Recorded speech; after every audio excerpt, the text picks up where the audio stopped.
सफलता एक दिन में नहीं मिलेगी।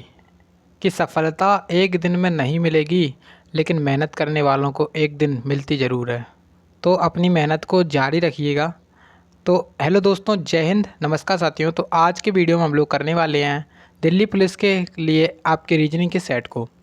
तो जिसने भी दिल्ली पुलिस के एग्ज़ाम का फॉर्म फिल किया है, तो आपके में एक रीजनिंग का सेक्शन आता है। यहाँ पे आपके 25 क्वेश्चंस रहते हैं। आप लोगों को 25 आउट ऑफ 25 कैसे बनाने हैं, तो उसके ऊपर हम लोग चर्चा करते हैं। यहाँ पे आपके 25 क्वेश्चंस का फुल मॉक टेस्ट रहता है। तो प्लीज़ वीडियो को पूरा एंड तक ज़रूर से देखना है आपको, और मेरे साथ क्वेश्चंस को प्रैक्टिस करते हुए चलना है अगर बेनिफिट चाहिए तो। और अगर बेनिफिट नहीं चाहिए तो अगर ऐसे ही देख रहे हो, बस खाली फालतू में देख लिया, तो कोई भी इससे लाभ होने वाला नहीं है। जब तक आप लोग स्वयं प्रैक्टिस नहीं करोगे तो दुनिया की कोई भी चीज़ आपको एग्ज़ाम फाइट नहीं करवा सकती। ठीक है, तो स्वयं पहले प्रैक्टिस करनी है मेरे साथ में। ठीक है ना, चलिए स्टार्ट करते हैं अपने वीडियो को। तो एंड तक जरूर देखना है। इसकी PDF फाइल आपको टेलीग्राम पे मिल जाएगी। टेलीग्राम का लिंक डिस्क्रिप्शन बॉक्स में है। सरकारी एग्जाम फाइटर के नाम से टेलीग्राम चैनल है, तो जाके ज्वाइन हो जाना। ठीक है, चलिए अब देखिए यहाँ पे हमारा फर्स्ट क्वेश्चन है। देखिए मैंने ये क्वेश्चन इसलिए लिया है क्योंकि जो मोस्टली स्टूडेंट्स होते हैं इसी में आउट होते हैं, क्योंकि वैसे क्वेश्चंस जो अपने कोडिंग डिकोडिंग चैप्टर वगैरह हो गया, उन सब से क्वेश्चन तो सभी लोग बना लेते हैं, लेकिन ये क्वेश्चंस ऐसे क्वेश्चन हैं जहाँ से क्वेश्चंस कम लोग बना पाते हैं, और ये क्वेश्चन मोस्टली लोगों के ज़्यादा गलत हो जाते हैं। देखिए यहाँ पे ये बोला जा रहा है कि जो पल्मोनोलॉजिस्ट है उसका रिलेशन यहाँ पे दिया गया है फेफड़े से। अब हमें ये तो समझ में आ रहा है कि पल्मोनोलॉजिस्ट का संबंध, यानी कि जो पल्मोनोलॉजिस्ट है एक डॉक्टर होता है, फेफड़े का डॉक्टर होता है। ये जो फेफड़ा है एक अंग होता है, इसका डॉक्टर को क्या कहते हैं? पल्मोनोलॉजिस्ट। ठीक है, अब नेफ्रोलॉजिस्ट किसे कहा जाता है? अब देखिए, अब जी जब तक आपको पता नहीं होगा तब तक आप लोग लगा नहीं सकते हो। इसमें कोई ट्रिक नहीं है इसके कोई बनाने की और भी चीज़ नहीं है इसमें। ठीक है ना, तो इसमें जब तक याद नहीं है तब तक आप लोग इसको कुछ नहीं कर पाओगे। तो देखिए जो नेफ्रोलॉजिस्ट होता है वो एक डॉक्टर होता है। ये सभी पता है आपको कि डॉक्टर होता है, लेकिन किस चीज़ का डॉक्टर होता है? यहाँ पे देखिए जो राइट आंसर होगा इसका ब्रक राइट आंसर हो जाएगा। ठीक है, मतलब जो ब्रक होता है उसके अंगों का जो मतलब डॉक्टर होता है उसको कहते हैं नेफ्रोलॉजिस्ट। ठीक है, आपने नेफ्रोलॉजी सुनी होगी, तो नेफ्रोलॉजी इसी का अध्ययन किया जाता है। नेफ्रोलॉजी में किसका अध्ययन किया जाता है? इसी का अध्ययन किया जाता है। ठीक है, उसके बारे में भी कभी चर्चा करेंगे हम। ठीक है, चलिए अब नेक्स्ट क्वेश्चन यहाँ पे आपके सामने आ चुका है। देखिए नेक्स्ट में बोल रहा है कि निम्नलिखित श्रृंखला में प्रश्नवाचक चिन्ह के स्थान पर क्या आना चाहिए। तो देखिए यहाँ पे आपको एक सीरीज दी गई है, यहाँ से शुरू है थोड़ी 8, फिर उसके बाद 11, फिर 16, फिर यहाँ पे 23, फिर क्वेश्चन मार्क है यहाँ पे 43 और 56। यहाँ पे एक श्रृंखला दी गई है, आपको क्वेश्चन मार्क के स्थान पे बताना है कि क्या आएगा। तो देखिए कैसे इसको सॉल्व करते हैं उसके ऊपर देखेंगे। तो देखिए यहाँ पे हमने देखा 11, फिर उसके बाद 16। तो मैंने बताया है कई सारे वीडियोस में, फिर से बता रहा हूँ। तो इसको सॉल्व करने का जो मेथड रहता है, मतलब जो अच्छा तरीका रहता है, सबसे बढ़िया तरीका रहता है, वो रहता है इसका डिफरेंस लेकर के इसका आंसर निकाल लो। डिफरेंस इसका कैसे लेंगे? तो 11 और 16 का डिफरेंस देखेंगे तो 11 और 16 का डिफरेंस आएगा 5 का। 16 और 23 का डिफरेंस देखेंगे तो 7 का डिफरेंस आएगा। और उसके बाद अब देखेंगे यहाँ पे 43 और कितने का डिफरेंस? 43 और 56 का डिफरेंस देखेंगे तो 43 और 56 का डिफरेंस आएगा यहाँ पे 13 का। अब देखिए कुछ चीज़ें दिख रही होंगी यहाँ पे 8 और इसका भी डिफरेंस ले सकते हो आप लोग, क्योंकि देखिए 8 से स्टार्ट है सीरीज, यहाँ पे 8 और लिख ले रहे हैं। ठीक है, तो 8 से स्टार्ट, तो यहाँ पे 3 का डिफरेंस है। आप समझ गए होंगे आप लोग, 3 5 7। इसके बाद जो डिफरेंस है वो कितने का आएगा? तो 9 का डिफरेंस आएगा, क्योंकि यहाँ पे जो डिफरेंस चल रहा है मतलब अंतर चल रहा है, विषम संख्याओं का अंतर चल रहा है। कैसे अंतर चल रहा है? पहले अंतर आया 3 का, फिर आया अंतर 5 का, फिर अंतर आया 7 का, अब आएगा अंतर 9 का। मतलब 23 में हम अगर 9 को ऐड कर देंगे, 9 को जोड़ देंगे तो हमारा राइट आंसर बन जाएगा। तो 23 में 9 को जोड़ेंगे तो कितना आएगा? 9 और 3 12, यहाँ पे हो जाएगा 3, तो 32 राइट आंसर हो जाएगा। आप देखेंगे 32 किस ऑप्शन में है? तो 32 यहाँ पे जो ऑप्शन नंबर ए वाला है इसमें राइट आंसर है 32, तो यहाँ पे ऑप्शन नंबर ए वाला राइट आंसर होगा। अब आप लोग कमेंट में ये बताना कि आप लोगों ने इसको कर पाया था या नहीं कर पाया था। अगर कर पाया था तो अच्छी बात है, नहीं कर पाया तो एक बार प्रैक्टिस जरूर करें इसकी घर पे आकर के। अब देखिए यहाँ पे बोल रहे हैं नेक्स्ट क्वेश्चन में, यहाँ पे इसको कोड किया गया है इससे। अब यहाँ पे टैली वाइज का कोड पूछा गया है, हमें क्या होगा टैली वाइज का कोड। देखिए यहाँ पे सैंक्शन का कोड है, यहाँ पे क्या दिया गया है इसको। तो देखिए हम लिखेंगे और इसको सॉल्व करेंगे। तो पहले देखिए SAN और CTION, इसको क्या लिखा है इन्होंने? तो इसको लिखा है इन्होंने TZOB, फिर उसके बाद UHP और M। देखिए यहाँ पे क्या किया जा रहा है, एस आता है अपना 19 पे और ये आता है अपना 20 पे, मतलब पहले में किया जा रहा है +1। उसके बाद यहाँ पे ए का नंबर होता है एक तो 1 होता है और ए का नंबर एक होता है 27, तो 27 और जेड होता है 26 पे, तो यहाँ पे किया जा रहा है -1। अब देखिए यहाँ पे एन 14 पे, ओ 15 पे, तो यहाँ पर +1, फिर यहाँ पे सी 3 पे और बी 2 पे है, तो यहाँ पे -1। अब देखिए सीरीज बन गई कि नहीं बन गई कि नहीं, पहले में +1, दूसरे में -1, फिर +1, फिर -1, फिर +1 आएगा, फिर -1 आएगा, फिर +1 आएगा, फिर -1 आएगा। तो इस प्रकार से सीरीज चली आ रही है। इसको हम लगा देंगे टेली वाइज में और हमारा राइट आंसर आ जाएगा। अब देखिए कैसे लगाना है उसको देखते हैं हम। इसमें लगाएंगे हम दिमाग सबसे पहले। तो देखिए जैसे हमने किया पहले, तो टी इसमें करेंगे +1 और +1 करेंगे तो टी के बाद आएगा यू। अब यू नहीं है किस ऑप्शन में, एक ऑप्शन हमारा चला गया। उसके बाद देखिए ई आएगा अपना, ई है अपना, कैसे ई में यहाँ पे माइनस करना पड़ेगा -1, तो ई आएगा। ई के बाद क्या आएगा, डी आएगा, डी के -1 किया, ठीक है। तो अब डी आया है, तीनों में दिख रहा है। उसके बाद यहाँ पे एल है, एल में हमें करना पड़ेगा +1, देखिए +1 करेंगे एल में, तो एल के बाद क्या आएगा, एम आएगा, यू डी एम, देखिए ये वाला ऑप्शन भी चला गया। अब देखिए हमें इन दोनों के बीच में निकालना है। अब इन दोनों के बीच में कैसे निकालेंगे, तो देखिए ई आया है, अब ई में करना पड़ेगा -1 और -1 करेंगे तो डी आ जाएगा। उसके बाद वी है, वी में करना पड़ेगा +1 प्लस यानी कि वी के बाद क्या आएगा, डब्लू। अब देखिए डब्लू किस में दिख रहा है, तो डब्लू दिख रहा है यहाँ पे ऑप्शन नंबर डी वाले में, तो ऑप्शन नंबर जो डी वाला है वही करेक्ट आंसर हो जाएगा। यहाँ पे जो यू है इन्होंने -1 कर दिया इसको, इस वजह से यू आ गया है, लेकिन हमें करना था +1, तो यहाँ पे जो राइट आंसर बनेगा क्वेश्चन का, तो राइट आंसर बनेगा ऑप्शन नंबर डी, यहाँ पे correct answer. Option number D यहाँ पे आपका बिल्कुल सही आंसर रहने वाला है, ठीक है। चलिए अब उसके बाद देखिए अगला क्वेश्चन यहाँ पे आपके सामने आ चुका है। इसको एक बार सॉल्व जरूर करिएगा। तो एक बार इसको सॉल्व करने की कोशिश करें।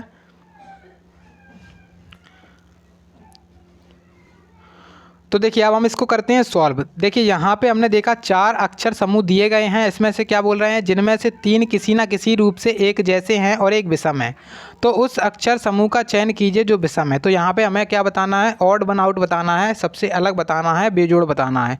आपसे कुछ भी पूछ सकता है, बेजोड़ पूछ ले या फिर ऑड वन आउट पूछ ले या फिर विषम पूछ ले, बात एक ही है, आपको सबसे अलग बताना है। तो देखिए यहाँ पे क्या लॉजिक लगा रहे हैं उसको देखते हैं। तो देखिए हमने उठाया पहला ऑप्शन की जहाँ पे टी एक्स, फिर उसके बाद बी, फिर एफ, फिर उसके बाद के आता है अपना 11 पे, एफ आता है 6 पे, बी आता है 2 पे यहाँ पे, और जो एक्स है अपना वो कितने पे आता है, 24 पे आता है, और ये टी आता है अपना 20 पे। देखिए यहाँ पे +4 किया है, और यहाँ पे देखिए बी का नंबर हम कैसे निकालेंगे, बी का नंबर एक होता है 2 और बी का नंबर एक होता है 28, तो यहाँ पर भी +4 हुआ है, क्योंकि 24 में 4 जोड़ेंगे तभी 28 आएगा। उसके बाद देखा हमने यहाँ पर, तो यहाँ पर देखा जैसे हमने, तो यहाँ पर भी +4 किया है और यहाँ पर किया है +5।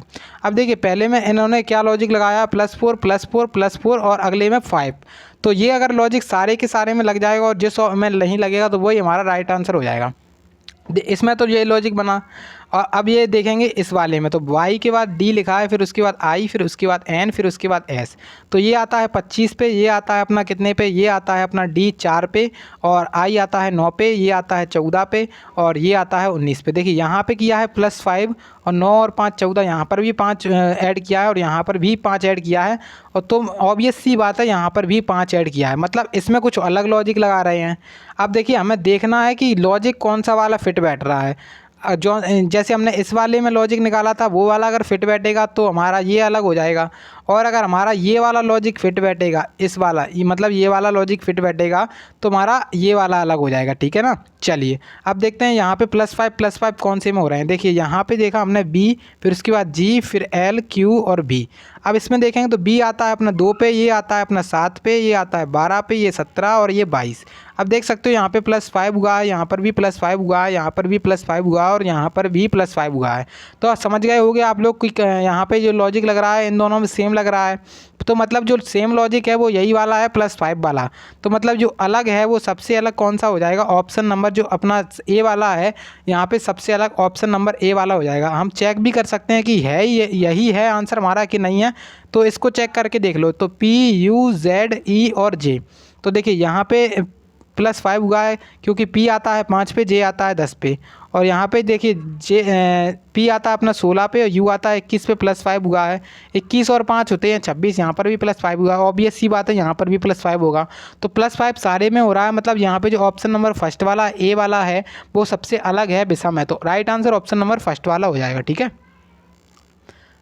चलिए अब उसके बाद देखिए नेक्स्ट क्वेश्चन यहाँ पे आपके सामने इसमें बोल रहा है कि निम्नलिखित में से विषम का चयन कीजिए। तो इसी प्रकार से क्वेश्चन आपके एग्जाम में भी आएगा और आपको इसको बताना पड़ेगा इसका आंसर क्या होगा। तो देखिए अगर आप लोग यहाँ पर इसको बताओगे, खुद से सॉल्व करोगे तो ज़्यादा अच्छा रहेगा आप लोगों के लिए। देखिए यहाँ पे बोला जा रहा है इसका इसका इसका और इसका, इसमें कोई ना कोई रिलेशन ज़रूर बन रहा होगा। अब हमें इसमें बताना है, पहले तो रिलेशन फाइंड करना पड़ेगा, मतलब जो अपना रिलेशन है, मतलब जो अपना संबंध है उसको देखना पड़ेगा। उसके बाद इनका अंतर, मतलब इसमें से सबसे अलग कौन सा है उसको देखना पड़ेगा। तो देखिए हमने देखा पहले 62 से हम 127 कैसे बना सकते हैं। तो जैसे हमने देखा 62 है हमारे पास, इसका अगर हम 2 से मल्टीप्लाई कर दें तो 124 बनेगा, और 124 में अगर 3 जोड़ देंगे तो कितना बन जाएगा, 127 बन जाएगा। अब यहाँ पे इस प्रकार से बनेगा। अब ये लॉजिक हमने जैसे इसमें लगाया है वो सारे में लगा देंगे तो वो हमारा काम बन जाएगा। तो देखिए जैसे हमने यहाँ पे लगा के देखा 235 है, तो 235 का अगर हम करेंगे 2 से मल्टीप्लाई तो 470 हो जाएगा। यहाँ पे 470 में 3 जोड़ेंगे तो 473 हो जाएगा, जो कि इन्होंने लिखा है। ये भी सही है तो ये भी सही है, ठीक है। उसके बाद देखा हमने ये वाला ऑप्शन, तो 433 का अगर 2 से मल्टीप्लाई करेंगे तो आएगा कितना, 866, और 866 में 3 ऐड करेंगे तो 869 आ जाएगा, तो जो कि इन्होंने लिखा है। मतलब यहाँ पे ये लॉजिक काम कर गया, तो मतलब ये ऑप्शन सी वाला बचा है, यहाँ पे यही वाला सबसे विषम होगा। अब देखते हैं कि किस वजह से विषम हुआ। तो देखिए 160 है, इसको अगर 2 से मल्टीप्लाई करके 3 ऐड करेंगे तो 160 दूनी होता है 300 कितने, 16 दूनी 32, तो 320 हो जाएगा, और प्लस 323 हो जाएगा। 300 कितना हो जाएगा, 300 सॉरी यहाँ पर 323 होएगा, और इन्होंने कितना लिखा है, 333 लिखा है, मतलब 10 ज़्यादा कर दिया है। तो यहाँ पे जो ऑप्शन सी है वो सबसे अलग है, तो इस वजह से ऑप्शन सी वाला सबसे अलग हो जाएगा, ठीक है। चलिए उसके बाद देखिए अगला क्वेश्चन है, इसको एक बार सॉल्व करिएगा खुद से तो ज़्यादा अच्छा रहेगा, ज़्यादा बेटर रहेगा आपके लिए। देखिए इसमें बोल रहे हैं निम्नलिखित समीकरण को सही करने के लिए निम्न में से किन दो चिन्हों को आपस में बदला जाना चाहिए। तो देखिए यहाँ पे आपको एक बहुत अच्छा दिमाग में बताऊंगा, बहुत अच्छी ट्रिक बताऊंगा आपको इसको सॉल्व करने की। आप लोग मात्र देखते ही इसको लगा दोगे, बस क्वेश्चन का आंसर आ जाएगा, ठीक है। तो देखिए यहाँ पे सबसे पहले तो इसको खुद से बनाइए एक बार, तो देखते हैं हम इसको सॉल्व करके। अब देखते हैं कि इसमें आपने किया क्या है। देखिए यहाँ पे इसमें हम जैसे यहाँ पे देखा हमने डिवाइड लगा है 7 का, और 3 में अगर हम 7 का डिवाइड देंगे तो जाएगा नहीं, तो मतलब हमें डिवाइड तो हटाना पड़ेगा यहाँ से। अब डिवाइड हम हटाएंगे और हमें डिवाइड ऐसी जगह पे लेकर आना है कि हमारा पूरा डिवाइड चला जाए। तो जैसे हमने देखा यहाँ पे 4 और 3 है, तो 4 और 3 मतलब सॉरी 4 और 12 है, यहाँ पे अगर हम माइनस की जगह डिवाइड लगा दें तो यहाँ पे पूरा भाग चला जाएगा। तो देखिए यहाँ पे हमारा पूरा भाग चला जाएगा, और अगर हम गुणा की जगह भाग लगाएंगे तो हमारा पूरा भाग नहीं जाएगा। तो मतलब हमें माइनस और डिवाइड को चेंज करना पड़ेगा आपस में। तो देखिए यहाँ पे जो अपना माइनस है यहाँ पर आएगा डिवाइड, मतलब जो ऑप्शन सी है अपना, माइनस और डिवाइड को आपस में चेंज किया हमने। फिर उसके बाद यहाँ पे देखिए 8 × 3, और यहाँ पे माइनस आ जाएगा, और यहाँ पे 7 बराबर में कितना लेकर आना है, 20 लेकर आना है। अब यहाँ पे जब डिवाइड करें तो 4 तिये हो जाएगा 12, उसके बाद 8 तिये हो जाएगा 24, में से 7 जाएंगे। देखिए अब 24 और 3 हो जाएंगे 27, और 27 में से 7 जाएगा, कितना बचेगा 20, जो कि हमें 20 ही लेकर आना था। तो मतलब हमारा ऑप्शन सी यहाँ पे करेक्ट आंसर हो गया। मतलब डिवाइड और माइनस को हमने आपस में चेंज कर दिया, डिवाइड और माइनस को आपस में चेंज कर दिया, और हमारा राइट आंसर हो गया, ठीक है। तो इस प्रकार से यहाँ पे इस प्रकार से हम ट्रिक लगा सकते हैं यहाँ पे। बस आपको एक बार दिमाग से खेलना है इसके साथ, क्वेश्चन के साथ। लेकिन अगर आप लोग इसके क्या करोगे कि सारे ऑप्शन रख के चेक करने लगोगे तो काफ़ी ज़्यादा समय वेस्ट होगा। अगर आप लोग इसकी प्रैक्टिस पहले से नहीं करते हो तो ज़्यादा दिक्कत हो जाती है, ठीक है। तो यहाँ पे आपको प्रैक्टिस करके जाननी है पहले से। अब देखिए नेक्स्ट क्वेश्चन यहाँ पे आपके सामने, इसमें एक बार सॉल्व करिएगा इसको। इसमें बोल रहे हैं कि उस सही विकल्प का चयन कीजिए जो दिए गए शब्दों की व्यवस्था को उसी क्रम में इंगित करता है जिस क्रम में वे अंग्रेजी शब्दकोश में आते हैं। तो यहाँ पे आपको अंग्रेजी शब्दकोश यानी कि डिक्शनरी के ऑर्डर में लगाना है। तो देखिए इस प्रकार के क्वेश्चन को हम कैसे करते हैं इसको देखते हैं। तो यहाँ पे सबसे पहले हमें इसमें ढूंढना पड़ता है कॉमन। तो इसमें जैसे हम कॉमन ढूंढेंगे तो हमारे पास सबसे पहले तो हमने जैसे इसमें देखा कॉमन क्या है, तो PETITION यहाँ तक कॉमन है सभी में, देख सकते हो यहाँ पे TITION यहाँ तक सभी में कॉमन है N तक। तो यहाँ पे अब हमें N के बाद क्या आएगा उसको देखते हैं। तो देखिए यहाँ पे सबसे पहले तो एक ही ये दिख रहा है, N के बाद कुछ नहीं आया, तो यहाँ पे तीसरे नंबर का तो आएगा पहले पे। तो यहाँ पे जो दो ऑप्शन है अपने, तो 2 ऑप्शन अपने हट जाएंगे, ठीक है। उसके बाद हमने देखा यहाँ पे ये वाला ऑप्शन हट गया। अब यहाँ पे हम इसको नहीं लेंगे, तो 3 के बाद अब क्या लेंगे, देखिए यहाँ पे एन है। अब अंग्रेजी वर्णमाला में पहले नंबर पे क्या आएगा, अंग्रेजी वर्णमाला में एन के बाद ए है यहाँ पर, एन के बाद आई है यहाँ पर, और एन के बाद ई है यहाँ पर, और एन के बाद यहाँ पर भी ई है, और यहाँ पर आर है। तो देखिए यहाँ पे जो अंग्रेजी वर्णमाला में पहले आएगा, 3 के बाद आएगा पहले, देखिए ए आएगा पहले, तो यहाँ पे एक वाला पहले आ जाएगा। उसके बाद देखिए यहाँ पे ई और यहाँ पर भी ई है, तो इन दोनों में ई तक कॉमन है। इसके बाद डी है, फिर आर है, तो इन दोनों में से क्या आएगा पहले, तो इन दोनों में से आएगा 5 वाला पहले आएगा, फिर उसके बाद आएगा 4 वाला, फिर जो बचता है लास्ट में सेकंड वाला। तो यहाँ पे बस यही राइट आंसर हो जाएगा।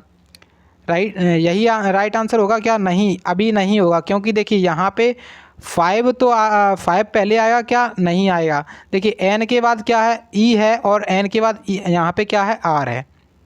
यहाँ पे डी है अपना, जैसे तो ई के बाद क्या है, ई के बाद यहाँ पे डी है अपना, ई के बाद यहाँ पे आर है। तो डी और आर में से क्या आएगा पहले, तो डी और आर में से अपना पहले आएगा डी वाला, यानी कि जो 5 वाला है वो पहले आएगा, फिर उसके बाद आएगा 4, फिर उसके बाद आएगा 2।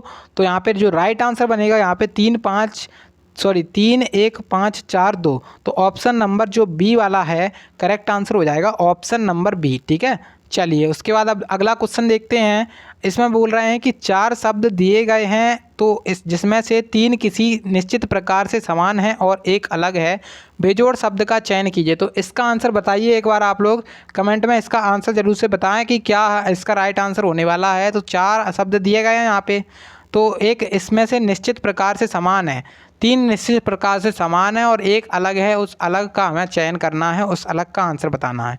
देखिए यहाँ पे पहला है सर्वसम्मति, उसके बाद सेकंड है तालमेल, उसके बाद थर्ड है नापसंद, और चौथा है सौहार्द। तो देखिए यहाँ पे जो अपना सबसे अलग है वो है अपना नापसंद। तो यहाँ पे नापसंद राइट आंसर हो जाएगा, सबसे अलग। देखिए कैसे अलग हुआ है उसके बारे में देखते हैं। देखिए सर्वसम्मति माने होता है सबको मिलकर, मतलब सबको लेकर चलना। उसके बाद तालमेल, तालमेल में भी जैसे यही होता है। तालमेल मतलब जो सभी लोग होते हैं उन सबकी बातों का एक जैसे होना, उसको कहते हैं तालमेल। मतलब एक जैसी चीज़, मतलब यही जो सर्वसम्मति है वो भी इसी के समान है, तालमेल भी इसी के समान है। और सौहार्द देखेंगे तो सौहार्द मतलब सबके जो मतलब जो सभी लोग हैं उनके मतलब मतों से मिलकर बनता है ये, मतलब जो है ना अपना तालमेल के समान ही होता है ये भी। तो यहाँ पे ये तीनों चीज़ें एक समान दिख रही हैं, लेकिन नापसंद इसको देखते ही पता चल रहा है ये अलग है सबसे। तो यहाँ पे जो इसका राइट आंसर होगा ऑप्शन नंबर सी यहाँ पे सबसे अलग हो जाएगा। तो ऑप्शन नंबर सी यहाँ पे आपका करेक्ट आंसर हो जाएगा। ठीक है, चलिए अब उसके बाद देखिए अगला क्वेश्चन यहाँ पे आ चुका है। अगले में बोल रहे हैं कि उस विकल्प का चयन कीजिए जो पद से उसी प्रकार से संबंधित है जैसे दूसरा पद पहले पद से संबंधित है। यहाँ पे इसका रिलेशन इससे दिया गया है, तो इसका रिलेशन किससे होगा तो वो बताना है। तो देखिए एफ को क्या लिखा है, एफ एच जे और एल, इसको लिखा है यू एस क्यू और ओ। देखिए अगर आप लोगों ने अंग्रेजी जो कोडिंग डिकोडिंग है, इसमें रीजनिंग में कोडिंग डिकोडिंग वाला चैप्टर पढ़ा होगा तो आप लोग इसको देखते ही सॉल्व कर दोगे, और अगर नहीं पढ़ा होगा तो आपने अगर कोडिंग और डिकोडिंग चैप्टर पढ़ा होगा तो आप लोग इसको मात्र सेकंड्स में देखते ही हल कर दोगे। लेकिन अगर कोडिंग डिकोडिंग चैप्टर नहीं पढ़ा होगा तो दिक्कत होने वाली है। देखिए यहाँ पे एफ़ और यू का संबंध आप देखते ही पता चल जाएगा कि इसमें क्या किया है। इसमें जो अपोजिट होते हैं वो लिखे हैं, एफ़ का अपोजिट होता है यू और यू का अपोजिट होता है एफ़, वो लिखा है। एच का अपोजिट एस, जे का अपोजिट क्यू, एल का अपोजिट ओ। तो यहाँ पे इस प्रकार से अपोजिट लिखेगा। या इसको कैसे याद करेंगे, देखिए एफ़ और यू आपस में अपोजिट होते हैं, यू फुल करके आप लोग याद कर लो। और एच और एस को कैसे याद करोगे, हाई स्कूल करके। और जे और क्यू को कैसे याद करोगे, तो जेव कतरा। ठीक है, उसके बाद एल ओ भी ई, इस प्रकार से एल ओ भी ई करता लब से यहाँ पे आपको जो एल ओ हैं वो एक दूसरे के अपोजिट हैं, और जो भी ई हैं वो एक दूसरे के अपोजिट हैं। तो ये दोनों एक दूसरे के अपोजिट हैं। तो यहाँ पे मैंने कुछ आपको बता दिया अपोजिट। अब देखिए आर टी वी एक्स का बताना है। तो आर टी वी एक्स में देखेंगे तो आर का होता है आई अपोजिट और टी का होता है जी। इसको कैसे याद करेंगे, G T A bike city करके याद कर लो, G T A bike city. और इंडियन रेलवे, और वी का हो जाएगा क्या, वी का हो जाएगा अपना ई हो जाएगा यहाँ पे, और एक्स का क्या हो जाएगा, एक्स का हो जाएगा सी। तो यहाँ पे जो राइट आंसर बनेगा आई जी ई सी, आई जी ई सी, ऑप्शन नंबर जो सी वाला है यहाँ पे correct answer option number C यहाँ पे हो जाएगा आपका, बिल्कुल ठीक है। अब देखिए अगला क्वेश्चन देखते हैं। अब देखिए अगला क्वेश्चन में बोला जा रहा है यहाँ पे, सोहन की ओर इशारा करते हुए राहुल ने कहा, सोहन मेरी पत्नी की पुत्री का पति है। तो सोहन राहुल से किस प्रकार से संबंधित है? तो देखिए यहाँ पे सोहन जी कह रहे हैं, क्या कह रहे हैं सोहन जी? तो एक बार इसको बताइए आप लोग कमेंट में, यहाँ पे आप लोग जल्दी से इसका आंसर देने की कोशिश करें कि जो सोहन जी हैं वो कह रहे हैं इशारा करके राहुल की तरफ, सोहन की और सोहन जी की तरफ इशारा कर रहे हैं राहुल, और कह रहे हैं राहुल, क्या कह रहे हैं? राहुल ने कहा है कि सोहन मेरी पत्नी की पुत्री, मतलब जो सोहन है राहुल की पत्नी, सॉरी यहाँ पे राहुल जो कह रहे हैं, राहुल क्या कह रहे हैं? राहुल की पत्नी यानी कि उनकी वाइफ की पुत्री, तो मतलब इन दोनों की वाइफ होगी, तो इन दोनों की कोई डॉटर होगी, इसको डी से रिप्रेजेंट करते हैं, तो इनका पति है, मतलब जो सोहन है वो इसका पति है यहाँ पे, किसका? इनकी लड़की का पति है। तो इनका जो अपना रिलेशन है वो क्या बनेगा? तो सोहन राहुल से किस प्रकार से संबंधित है? देखिए सोहन जो है ना आपकी बेटी का हस्बैंड है, तो मतलब आपका क्या हुआ? दामाद हुआ। तो यहाँ पे दामाद रिलेशन बनेगा यहाँ पे राहुल का। जो सोहन है राहुल से किस प्रकार से संबंधित है? तो सोहन यहाँ पे राहुल का दामाद हो जाएगा, ठीक है। ऑप्शन नंबर यहाँ पे बी वाला करेक्ट आंसर हो जाएगा, ठीक है। अगर क्वेश्चन उल्टा पूछ लेता कि राहुल सोहन से किस प्रकार से संबंधित है, तो राहुल उसका ससुर हो जाता, ठीक है। लेकिन हमसे पूछा क्या है? सोहन का पूछा है, तो हमने बता दिया सोहन उसका दामाद है और राहुल उसका ससुर है, ठीक है। तो दामाद यहाँ पे करेक्ट आंसर हो जाएगा इसका।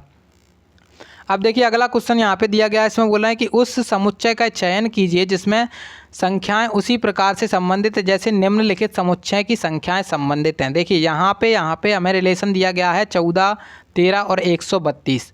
कुछ ना कुछ लॉजिक जरूर से लग रहे होंगे। अब देखिए इसको सॉल्व करिएगा एक बार, आप लोग अच्छे से बनाने की कोशिश करें, इसका आंसर देना कमेंट में एक बार, इसका आंसर जरूर से दें आप लोग।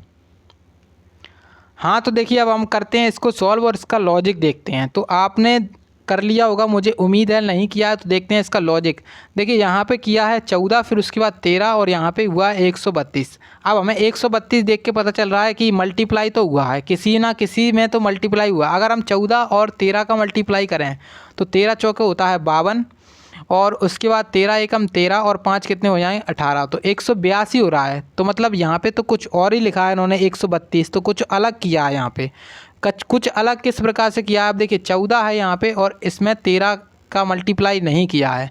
अब इसमें इन्होंने ये किया है कि देखिए यहाँ पे जो अपना 14 है उसमें से -2 कर दिया है, उसको 12 बना दिया है। 13 में से -2 कर दिया है यहाँ पे, इसमें -2 करके कितना हो जाएगा? 11 हो जाएगा। तो इसका मल्टीप्लाई कर देंगे तब आएगा कितना? 132। चेक कर सकते हो यहाँ पे, तो 11 दूनी 22 और 11 एकम 11 और 2 13, तो 132 यहाँ पे तभी रिलेशन बनेगा। तो अब यार जो लॉजिक लगाया है वो क्या लॉजिक लगाया वो बताते हैं। तो लॉजिक कुछ इस प्रकार से, जो पहली संख्या है उसमें से -2 और दूसरी संख्या है उसमें से -2, फिर आपस में मल्टीप्लाई कर देंगे। अब ये लॉजिक लगा के देखते हैं हम इसमें। देखिए यहाँ पे हमने देखा 20 में से 2 करेंगे, घटाएंगे तो यहाँ पे आएगा 18, और 18 × 7 में से 2 घटाएंगे तो 5 बचेगा। 18 पंजे होता है 90, और इन्होंने लिखा है 140, तो गलत हो गया ये। उसके बाद देखिए 17 और 8 है यहाँ पे। अब 17 में से 2 घटाएंगे 15, और यहाँ पे 8 में से 2 घटाएंगे तो 6, 15 छिक्के होता है 90। अब देखिए 90 बन गया, तो 90 यहाँ पे ऑप्शन में दिख रहा है, तो मतलब यही वाला हमारा जो है ना ये राइट आंसर हो जाएगा। ये इसका जो रिलेशन है वो इसमें रिलेशन है, ठीक है। तो ऑप्शन नंबर ये बी वाला है अपना राइट आंसर हो जाएगा। उसके बाद अब अगला क्वेश्चन है यहाँ पे। देखिए फोस्टर को यहाँ पे कुछ इस प्रकार से कोड किया है, कार्गो का कोड यहाँ पर इस प्रकार से, तो मैरिज का कोड पूछ रहे हैं किस प्रकार से होगा। तो देखिए एक बार इसको करने की कोशिश करिएगा स्वयं से, तो ज़्यादा अच्छा रहेगा आप लोगों के लिए। तो देखिए यहाँ पे हम इसको करके देखते हैं। तो फोस्टर को यहाँ पे लिखा है FOST और E और R। इसको क्या लिखा है इन्होंने? F तो अपना 6 पे आता ही आता है, इसको O जो है उसको 15 की जगह क्या लिखा है? 12 लिखा है। S आता है 19 पे, बिल्कुल सही लिखा है। T आता है 20 पे, E आता है अपना 5 पे, लेकिन इन्होंने कितना लिखा है? 22 लिखा है। उसके बाद R आता है अपना, R 18 पे आता है, तो 18 का 18 लिखा है। अब देखिए इन्होंने किया क्या है, जो अपने स्वर होते हैं AEIOU, तो AEIOU को इन्होंने क्या किया है, जो अपोजिट है इनके, मतलब A का अपोजिट Z है और Z का मान क्या है? 26 है। E का अपोजिट क्या है? E का अपोजिट V है और V का मान है 22। I का अपोजिट क्या है? I का अपोजिट है R और R का मान होता है 18। इसी प्रकार से यहाँ पे इस पर कोड किया है इन्होंने, बस कुछ नहीं किया है। और O होता है अपना L इसका अपोजिट, और L होता है 12 नंबर पे। तो यहाँ पे इस प्रकार से कोड किया है। तो देख सकते हो आप लोग O को यहाँ पे इसमें 12 किया है इन्होंने कोड, और ई को किया है 22 कोड। तो यहाँ पे अपोजिट किया है, किसका किया है, जो वॉवेल होते हैं अपने वॉवेल यानी कि स्वर वॉवेल होते हैं उनका किया है, ठीक है। अब हमसे मैरिज का पूछ रहे हैं, तो मैरिज का हम बड़ी आसानी से निकालेंगे। तो MARRIAGE, तो मैरिज का यहाँ पे कोड निकालना है हमें। तो देखिए मैरिज M आता है अपना 13 पे, तो ये 13 ही रहेगा। उसके बाद ई अपना लास्ट में क्या आएगा, ई आएगा। देखिए ई अपना है स्वर, और स्वर जो अपना है उसको चेंज करना है उसके अपोजिट से। ई आता है अपना, ई का अपोजिट क्या होगा, ई का अपोजिट होगा वी, और वी का अपोजिट, वी का मतलब मान कितना होता है, वी का मान होता है 22। अब देखिए शुरू में 13 और लास्ट में 22। अब शुरू में 13 और लास्ट में 22 किस ऑप्शन में, देखिए शुरू में इसमें 13 है लेकिन लास्ट में 22 नहीं है, तो ये ऑप्शन चला गया। शुरू में 13 इसमें लास्ट में 22 नहीं है, तो ये चला गया। इसमें 13 ही नहीं है, तो ये चला गया। तो बचा कौन सा ऑप्शन, ऑप्शन डी यहाँ पे बचा है। तो और भी चेक करने की ज़रूरत नहीं है, ये कुछ ट्रिक्स होती हैं टाइम बचाने की। अगर आप लोग पूरा चेक करने में लग जाओ तो टाइम कैसे मेंटेन होगा। तो इस प्रकार से यहाँ पे जो टाइम मेंटेन करना है आपको, टाइम मेंटेन बहुत ज़्यादा ज़रूरी होता है। तो यहाँ पे जो ऑप्शन डी है वो आपका राइट आंसर हो जाएगा इस वजह से, ठीक है। आपको और चेक करने की ज़रूरत नहीं है। पर अगर आप लोग फ्री बैठे हो तो आप लोग चेक कर सकते हो इसको, ठीक है। चलिए अब नेक्स्ट क्वेश्चन यहाँ पे आपके देखते हैं। देखिए नेक्स्ट क्वेश्चन यहाँ पे आपके सामने, इसमें क्वेश्चन में क्या होता है, इसमें कई सारे लोग बहुत ज़्यादा डाउट्स में रहते हैं, और इसमें कई सारी कन्फ्यूज़न बहुत ज़्यादा बनती हैं, और काफ़ी ज़्यादा लोग इसको बना नहीं पाते हैं। देखिए इसमें बोल रहे हैं कि अक्षर के उस संयोजन का चयन कीजिए जिससे दी गई श्रृंखला को रिक्त स्थानों को क्रमिक रूप से रखने पर क्या करना, श्रृंखला को पूरी हो जाए। तो देखिए यहाँ पे एक सीरीज़ दी गई है, तो इस प्रकार के क्वेश्चन को कैसे करोगे आप लोग। तो पहले आप लोग इसको एक बार बनाने की कोशिश करिएगा और आंसर अपना कमेंट में देने की कोशिश करिएगा। तो देखते हैं हम इसको कैसे सॉल्व करते हैं, उसको बताते हैं हम। तो देखिए सबसे पहले जब आपके सामने कोई ऐसा क्वेश्चन आए तो आपको करना क्या है, इसके जो पहले अपने लेटर्स हैं उनको गिनना है टोटल कितने हैं। तो यहाँ पे देखिए 1 2 3 4 5 6 7 8 9 10 11 12 13 14 15 16। तो जैसे ये 16 का जो पेयर बनेगा, जैसे अब 16 का कैसे कैसे पेयर बनेगा, मतलब इसको 4 4 के पेयर में डिवाइड कर दो। अब 16 जैसे ही बनेगा तो हमारे 4 4 के पेयर में 100 तो कह नहीं सकते, लेकिन 99.9% होते हैं 4 4 के पेयर में। तो जैसे देखिए यहाँ पे 4 का पेयर क्या बनेगा, 4 का पेयर बनेगा यहाँ तक सी तक। उसके बाद यहाँ पे 4 का पेयर बनेगा फिर से सी तक। फिर उसके बाद यहाँ पे 4 का पेयर क्या बनेगा, तो यहाँ पे फिर से 4 का पेयर बनेगा क्या, यहाँ तक। तो यहाँ पे देखिए आप लोग अब देख सकते हो यहाँ पे लास्ट में क्या लिखा है, ABC। तो ABC लास्ट में होना चाहिए। अब देखिए लास्ट में तो ABC है और हमें A से दिख रहा है यहाँ पे, तो A यहाँ पर अगर हम भर दें तो ABC आ जाएगा।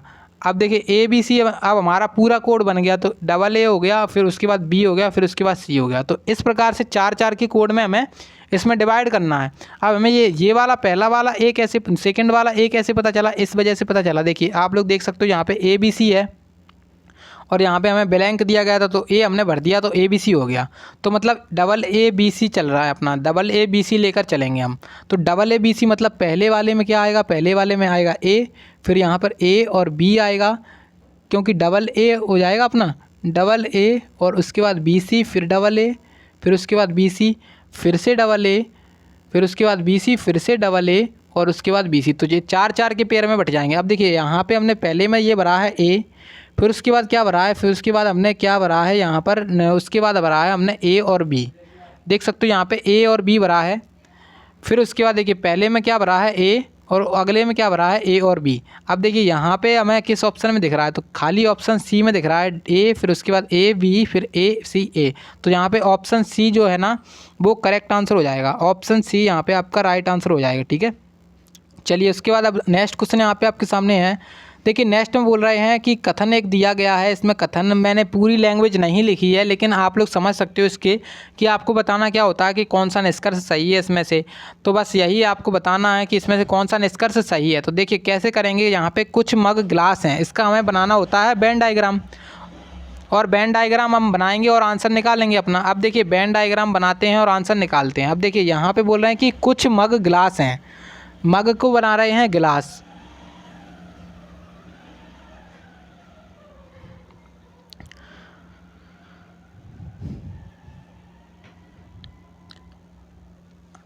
तो देखिए यहाँ पे किया क्या है इन्होंने, उसको देखते हैं और अपने आंसर को लगाने की कोशिश करते हैं। देखिए यहाँ पे इन्होंने किया क्या है कि कुछ मग क्या है, गिलास हैं। तो कुछ मगों को बनाया है गिलास। इसका वेन डायग्राम क्या बनेगा, तो मग यहाँ पर लिख ले रहे हैं मग वाला ये है और गिलास इधर बना ले रहे हैं, गिलास, ठीक है। कुछ मग क्या हैं, गिलास हैं। अब क्या कह रहे हैं, सभी बोतल मग हैं, इसके अंदर आ जाएगा बोतल वाला, ठीक है, बोतल वाला। अब देखिए यहाँ पे ऑप्शन निष्कर्ष दिए गए हैं कि कोई गिलास बोतल नहीं है। अब देखिए कोई गिलास बोतल नहीं है, हमने यहाँ पे वेन डायग्राम बनाया है, इससे हमें लग रहा है कि है नहीं, लेकिन ये कुछ इस प्रकार से भी तो बन सकता था, यहाँ पे वेन डायग्राम बन सकता था कि नहीं, बिल्कुल बन सकता था। तो मतलब यहाँ पे कुछ गिलास तो बोतल हो सकते भी हैं और नहीं भी हो सकते हैं। तो मतलब हमारे इसका कन्फर्म नहीं है आंसर, मतलब जो 100% होता है उसका राइट आंसर मानते हैं हम लोग इसमें। तो यहाँ पे कोई गिलास बोतल नहीं है, इन्होंने इस प्रकार से कह करके 100% कह दिया है इसको, जबकि ये 100% सही नहीं है। तो मतलब यहाँ पे ये तो गलत है, पहला निष्कर्ष सही नहीं है। उसके बाद देख रहे हैं सभी मग बोतल हैं, सभी मग बोतल नहीं है। देखिए यहाँ पे आप लोग देख सकते हो जो बोतल हैं सभी बोतल मग हैं, लेकिन सभी मग बोतल नहीं है, कुछ मग बोतल हैं। तो देखिए यहाँ पे ये भी गलत हो गया। तो मतलब अपने निष्कर्ष दोनों गलत हो गए। अब ऑप्शन देखेंगे किस हिसाब से चल रहे हैं। देखिए क्या निष्कर्ष केवल एक अनुसरण करता है, बिल्कुल नहीं करता है। क्या निष्कर्ष दो अनुसरण करता है, तो ये भी नहीं करता है। दोनों अनुसरण करते हैं, ये भी नहीं करते हैं। तो यहाँ पे कोई भी निष्कर्ष अनुसरण नहीं करता है। तो ऑप्शन डी यहाँ पे आपका राइट आंसर हो जाएगा, ठीक है। अगर आप लोगों ने अभी तक चैनल को सब्सक्राइब नहीं किया है तो सब्सक्राइब जरूर कर लें, क्योंकि यहाँ पर डेली क्लासेस चलती हैं आपके एग्ज़ाम के पॉइंट ऑफ व्यू से, जो काफ़ी ज़्यादा इंपॉर्टेंट रहती हैं। अब देखिए अगला क्वेश्चन यहाँ पे आपके सामने है, इसको एक बार करिए, खुद से अच्छे से बनाइए और आंसर निकालिए इसका। यहाँ पे 4 ऑप्शंस हैं, पहला, दूसरा, तीसरा, चौथा। तो राइट आंसर इसका क्या होगा, इसको एक बार अच्छे से बनाइए। देखिए यहाँ पे पहले में किया जा रहा है कि मैं अपने घर से 5 किलोमीटर उत्तर की ओर चला। तो देखिए हम इस प्रकार के क्वेश्चन को 2 तरीके से करेंगे। एक तो होगा अपना चित्र बना करके और एक होगा अपना बिना चित्र बना करके। तो देखिए यहाँ पे जो चित्र बना करके करने वाले हैं हम पहले, लेकिन बिना चित्र से बनाओगे आप लोग तो काफ़ी ज़्यादा समय बचेगा इसमें, क्योंकि कई बार क्या होता है बहुत ज़्यादा लैंग्वेज बड़ी आ जाती है, तो इस प्रकार से हम नहीं कर सकते हैं। तो देखिए यहाँ पे क्या कह रहे हैं, पहले बोल रहे हैं कि मैं अपने घर से 5 किलोमीटर उत्तर की तरफ चला। तो देखिए यहाँ पे इनका घर मान लो यहाँ पर, और उत्तर की तरफ चले यहाँ पर 5 किलोमीटर ये। उसके बाद क्या कह रहे हैं, मैं दाईं ओर मुड़ा। अब देखिए दाएं इसका इधर की साइड होगा और ये चला 3 किलोमीटर। और फिर कह रहे हैं फिर मैं दक्षिण की ओर चला 1 किलोमीटर। अब यहाँ पर आ गए और 1 किलोमीटर ये चले, ठीक है, 1 किलोमीटर। अब क्या कह रहे हैं, नीचे की साइड है, इनका मुंह अभी कौन सी दिशा में है, दक्षिण की दिशा में है। अब कह रहे हैं कि मैं अपने घर से कितने किलोमीटर की दूरी पर हूँ। तो देखिए यहाँ पे ये चीज़ यहाँ से यहाँ तक की दूरी पूछी जा रही है। तो यहाँ से यहाँ तक की दूरी कैसे निकालेंगे, तो देखिए ये दूरी हमें पता है यहाँ से यहाँ तक की कितनी है, 1 किलोमीटर ये है, यहाँ से 1 किलोमीटर ये घट जाएगी। तो मतलब ये वाली बचेगी 4 और ये वाली है अपने पास 3। तो 4 और 3 अपना, अगर आप लोगों को ट्रिपलेट याद होंगे तो बहुत जल्दी आसानी से कर लोगे। तो और ट्रिपलेट नहीं है याद तो अपना पाइथागोरस प्रमेय लगाओगे और इसका आंसर लगाओगे। तो ट्रिपलेट मुझे याद है, तो यहाँ पे जो दूरी बचेगी 5 किलोमीटर बचेगी, न्यूनतम दूरी 5 किलोमीटर। यहाँ पे राइट आंसर हो जाएगा ऑप्शन नंबर डी, ठीक है। 5 किलोमीटर क्या हो गया, राइट आंसर हो गया। तो मतलब जो अपने घर से कितने किलोमीटर की दूरी पर स्थित है, तो अपने घर से 5 किलोमीटर की दूरी पर स्थित है। अब देखिए एक तरीके से और कर सकते हैं, आपको क्या लिखना है, पहले तो लिखना है नॉर्थ, फिर उसके बाद ईस्ट, फिर उसके बाद साउथ, फिर उसके बाद वेस्ट। अब आपने ये लिख लिया और कह रहे हैं कि 5 किलोमीटर उत्तर दिशा में चला। तो देखिए यहाँ पे लिख लेंगे हम 5 किलोमीटर उत्तर दिशा में। उसके बाद कह रहे हैं कि दाईं ओर मुड़ा और क्या चला है, 3 किलोमीटर। अब देखिए उत्तर जैसे आप लोग जा रहे हो, इसका दायां कौन सा होता है, तो इसका दायां होता है ईस्ट साइड, मतलब ईस्ट में चला है 3 किलोमीटर। उसके बाद फिर से कह रहे हैं पुनः क्या मुड़ा है, दक्षिण की तरफ मुड़ा है और 1 किलोमीटर चला है, मतलब साउथ में चला है 1 किलोमीटर। तो बस इस प्रकार से यहाँ पे स्टॉप कर दिया और बोल रहे हैं कि अब मैं अपने घर से कितने किलोमीटर की दूरी पर हूँ। तो देखिए अब कैसे करेंगे इसको, देखिए यहाँ पे अब क्या कह रहे हैं, नॉर्थ और जो साउथ हैं आपस में, इन दोनों को आपस में माइनस कर देंगे, और जो ईस्ट और वेस्ट हैं आपस में माइनस कर देंगे। वेस्ट को अभी मान लो 0। तो देखिए यहाँ पे ईस्ट बचता है 3 किलोमीटर और नॉर्थ बचता है यहाँ पे 4 किलोमीटर। अब देखिए जो अपनी दिशा है, यहाँ से दिशा भी पता चल जाएगी कौन सी दिशा में है। तो यहाँ पे अपने पास आया 4 और 3। अब यहाँ पे 4 और 3 आएगा तो इसका क्या करना है, हमें इसका करना है स्क्वायर, 4 का स्क्वायर प्लस 3 का स्क्वायर। तो बस इस प्रकार से इसका अंडर रूट लेकर के अपना राइट आंसर सकता हूँ। 4 का स्क्वायर 16 प्लस 3 का स्क्वायर 9, तो 16 और 9 हो जाएंगे 25 और 25 का अंडर रूट हो जाएगा 5, मतलब 5 किलोमीटर की दूरी पर है। अब दिशा भी हमसे कई बार पूछ ली जाती है कि मैं अपने घर से किस दिशा की ओर हूँ, तो नॉर्थ ईस्ट यानी कि उत्तर पूर्व दिशा की ओर है। तो मतलब यहाँ से आपके दोनों चीज़ें निकल जाती हैं, एक तो दिशा भी निकल जाती है और एक दूरी भी निकल जाती है, तो दोनों चीज़ें निकल जाती हैं। तो ये आप लोग कमेंट में ये बताइए कौन सा मेथड बढ़िया है, ये वाला या फिर चित्र वाला। चित्र वाले में क्या होगा, आप लोगों को चित्र में बनाने में टाइम लगेगा, लेकिन इस वाले में आपको सीधा सीधा जो वैल्यू है उसको नोट करना है और आंसर निकालना है, ठीक है। चलिए अब अगला क्वेश्चन देखते हैं।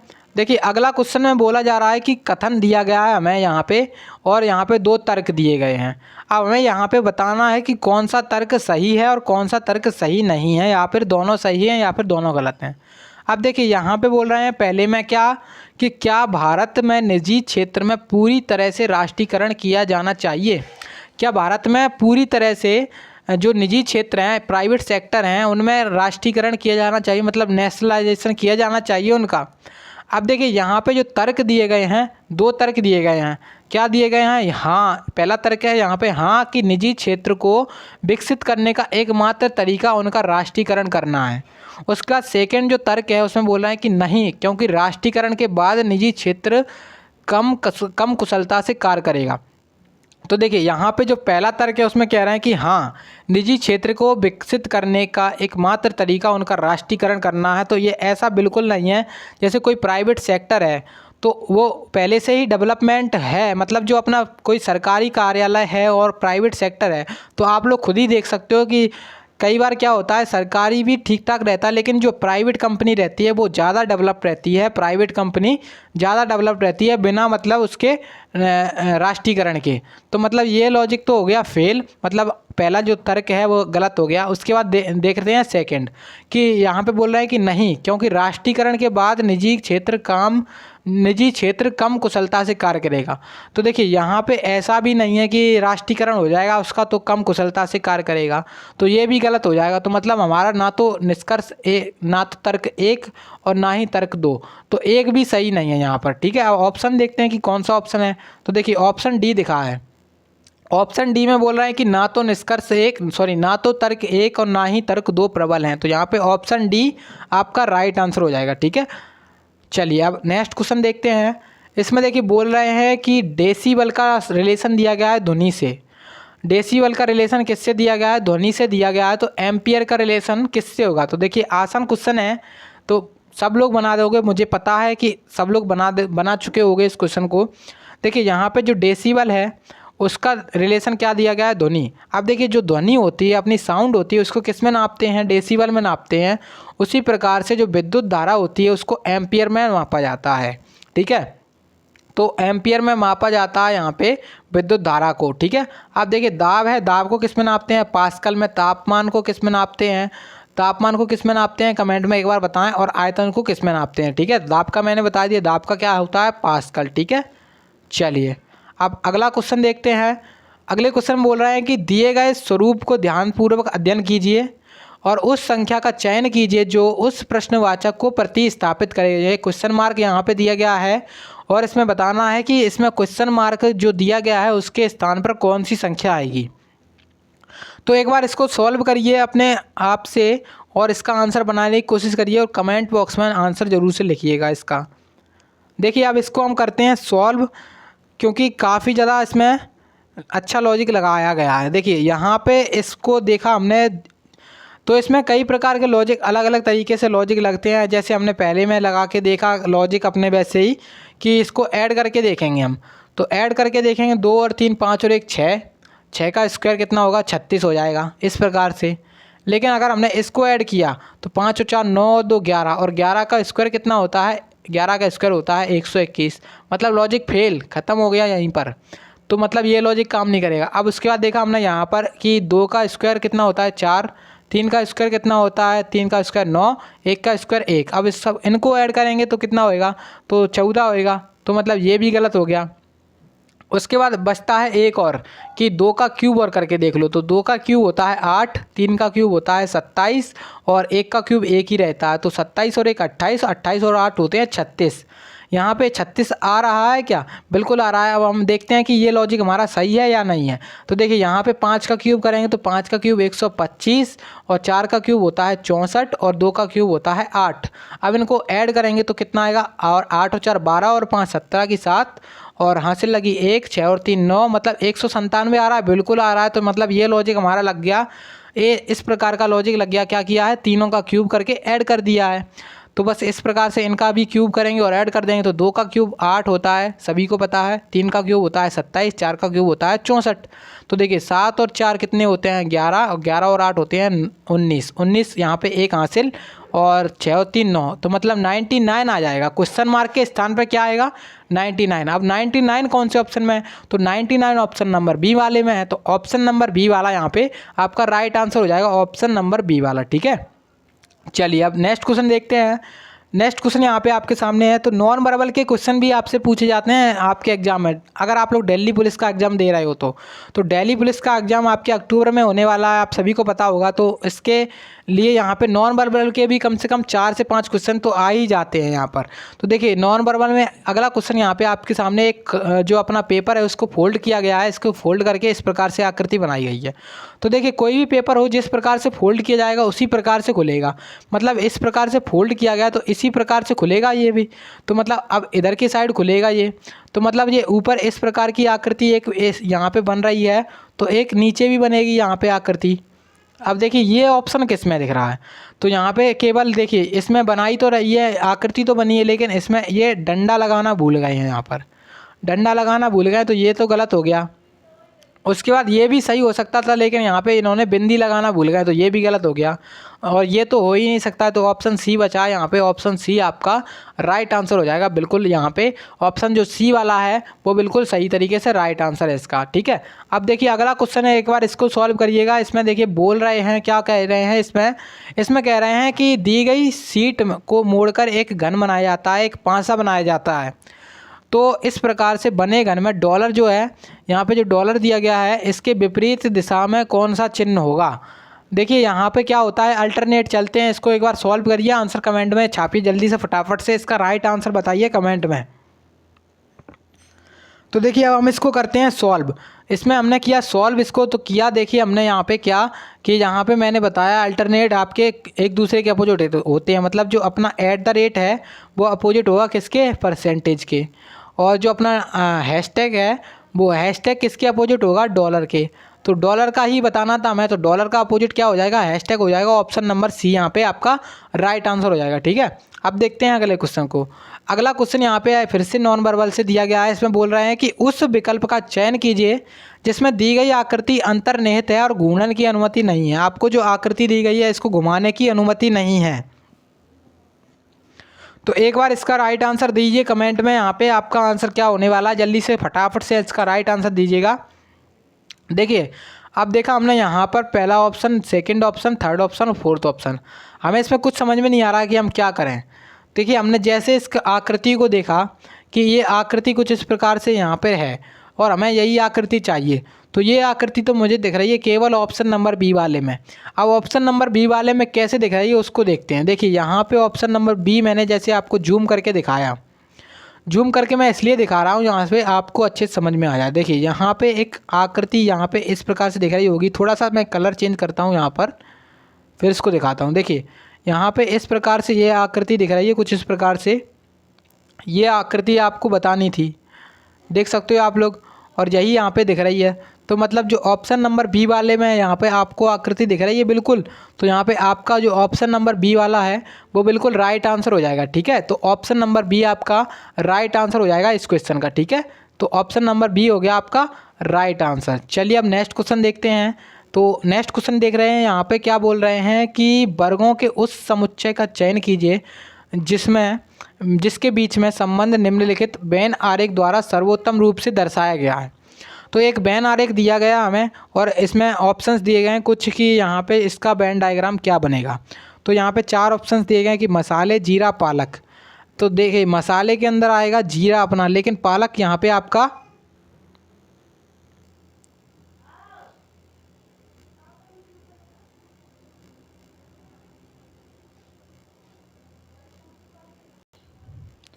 तो पालक यहाँ पे आपका देखिए मसाले के अंदर क्या आएगा, देखिए मसाले के अंदर आएगा जीरा, लेकिन इसका पालक जो है वो अलग वेन डायग्राम बनेगा, तो मतलब ये तो हो नहीं सकता है।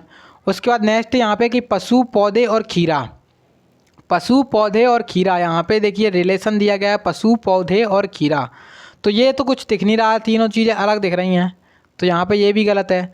उसके बाद नेक्स्ट है इंजीनियर डॉक्टर और फार्मिस्ट, तो तीनों चीज़ें ये भी अलग हैं, तो यहाँ पे ये भी गलत है।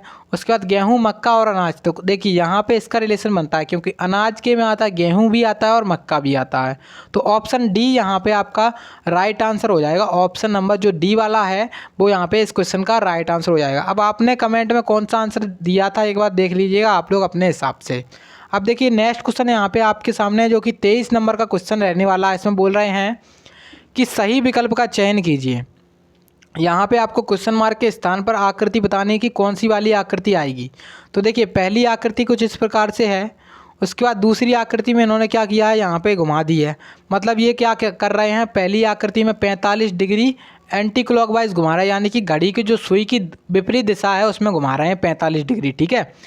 उसके बाद यहाँ पे सेकेंड स्टेप में किया है इन्होंने, देख सकते हो यहाँ पे सेकेंड स्टेप में क्या किया है इन्होंने, 90 डिग्री घुमाया है। फिर उसके बाद जो देखिए 90 डिग्री है, फिर उसके बाद 90 और 135 यहाँ पे आ गया, 135 घुमाया है। पहले में देखिए पहले में घुमाया 45 डिग्री, फिर उसके बाद 90 डिग्री, फिर 135 डिग्री। अब 135 के बाद कितना होगा, 180 डिग्री। अब 180 डिग्री घुमाएंगे तो ये चीज़ आ जाएगी अपनी यहाँ पर, ये चीज़ यहाँ पर आ जाएगी, और जो अपना तिरंगा टाइप का दिख रहा है, झंडे टाइप का, तो वो ऊपर की साइड होगा, ऊपर के साइड होगा।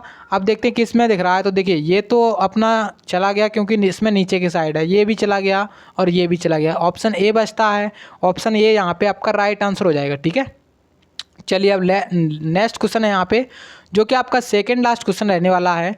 इसमें बोल रहे हैं कि दी गई आकृति में त्रिभुजों की संख्या ज्ञात कीजिए। यहाँ पर आपको एक आकृति दी गई है और इसमें त्रिभुजों की संख्या ज्ञात करनी है। तो देखिए बड़ा ही आसान क्वेश्चन है, इसमें देखिए हम क्या करेंगे उसको देखते हैं।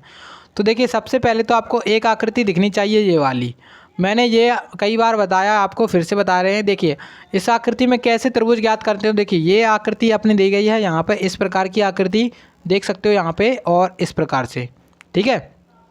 अब यहाँ पे किया गया है, हमें गिनती लिख लेनी है, तो 1 2 3 और 4 5 और 6, यहाँ तक 6 तक लिख लेनी है, इसका दुगना कर देना, तो 6 दूनी 12, मतलब यहाँ पे कितना, इतने जो आकृति आएगी इसमें टोटल त्रिभुजों की संख्या बनेगी 12, टोटल त्रिभुज इसमें 12 बनेंगे, ठीक है। उसके बाद एक आकृति हमें दिख रही है ये वाली, अब हमने बताया था ये वाली आकृति जब भी दिखे इसमें टोटल त्रिभुज होते हैं 3, क्योंकि एक ये वाला, एक ये वाला और एक बड़ा वाला, ठीक है। तो 3 त्रिभुज ये, तो अपने कितने हो गए थे, 12 + 3 कितने हो गए, 15, ठीक है। अब 15 तो हो गए हैं। उसके बाद देखिए अब इन दोनों के मिलन से कौन सी आकृति बन रही है, इन दोनों के मिलन से एक ये बन रही है और एक ये बन रही है, तो यहाँ पे जो टोटल त्रिभुज बनेंगे 2 और ऐड हो जाएंगे, इसमें 17 यहाँ पे राइट आंसर हो जाएगा। अब 17 ऑप्शन नंबर सी वाले में स्पीशीज से ऑप्शन नंबर सी यहाँ पे आपका करेक्ट आंसर हो जाएगा, ठीक है। चलिए अब अगला क्वेश्चन है जो कि लास्ट क्वेश्चन रहने वाला है।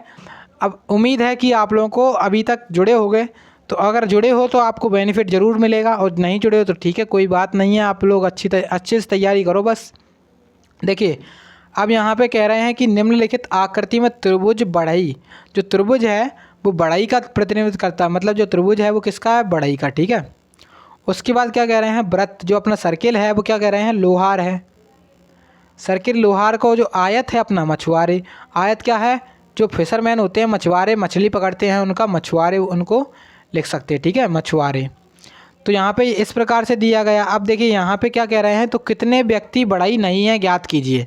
तो हमें सबसे पहले तो टोटल व्यक्ति निकालना पड़ेगा, और जितने भी व्यक्ति त्रिभुज के अंदर आते हैं उनको घटाना पड़ेगा।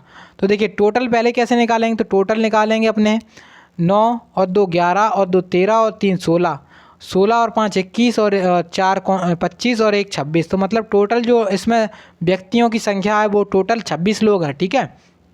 अब 26 लोग तो हैं, लेकिन हमें यहाँ पे ऐसे व्यक्ति बताने हैं कि जो बढ़ई नहीं है, मतलब बढ़ई अपना त्रिभुज वाला है, त्रिभुज के अंदर जितने भी आ रहे हैं सारे घटा दो। तो मतलब त्रिभुज के अंदर कितने आ रहे हैं, 9 और 2 11 और 11 और 2 13, 13 और 2 कितने, 13 और 3 16, तो मतलब जो 26 हैं उसमें से 16 जाएंगे तो बचेंगे, ऐसे इतने लोग हैं जो बढ़ई नहीं है, कितने हो जाएंगे, 10। तो यहाँ पे 10 आपका राइट आंसर हो जाएगा। इनको ऐड कर सकते हो आप लोग, 1 2 3, इनको भी ऐड कर लोगे तो भी राइट आंसर हो जाएगा। तो 5 और 4 9 और 1 10 यहाँ पे आपका राइट आंसर है। दोनों तरीके से आप लोग कर सकते हो, कोई भी तरीके से करोगे आंसर वही आएगा, ठीक है। ऑप्शन नंबर यहाँ पे आपका राइट आंसर क्या हो जाएगा, तो ऑप्शन नंबर जो अपना कौन सा वाला बचता है, डी वाला, यहाँ पे आपका राइट आंसर हो जाएगा, ठीक है। तो thanks for watching, like share and subscribe to our channel. अगर आप लोगों को देखिए वीडियो अच्छी लगी हो तो प्लीज़ लाइक करें, वीडियो को दोस्तों के साथ शेयर जरूर कर दिया करें, जिससे उनके पास वीडियो चली जाए और उनको भी बेनिफिट मिले। तो प्लीज़ लाइक करें, दोस्तों के साथ शेयर करें, और चैनल को सब्सक्राइब नहीं किए हैं तो सब्सक्राइब कर लेना। और इसकी PDF आपको टेलीग्राम पे मिल जाएगी, फिर से बता दे रहा हूँ, सरकारी एग्जाम फाइटर के नाम से टेलीग्राम चैनल है। तो आप लोग टेलीग्राम जाके ज्वाइन कर लेना और वहाँ पे जाकर आपको PDF मिल जाएगी, ठीक है। चलिए मिलते हैं अगले वीडियो में, तब तक के लिए जय हिंद जय भारत।